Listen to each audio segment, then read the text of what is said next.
Business owners along A1A say it's been a 1-2 punch, again losing access to Flagler Beach's main artery. We just went through a hurricane, and that one didn't do as much flooding, and it was much bigger, it seemed, and more impactful, but Hurricane Nicole really did screw us up. A1A has been devastated, getting large chunks of the road missing. Right here in front of Oceanside, we almost lost a large chunk.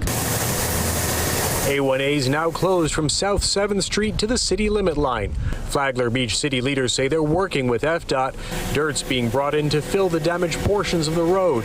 They hope it can be back open in 2 to 3 weeks. We have been working hand in glove as a partner, and they have been awesome. They say the bigger problem is the long-term fix for A1A, a project that combines a seawall and dune renourishment that can keep this from happening again. We need to come up with a permanent solution, do our renourishment projects or any other option to protect A1A and also protect the resident of the city of Flagler Beach.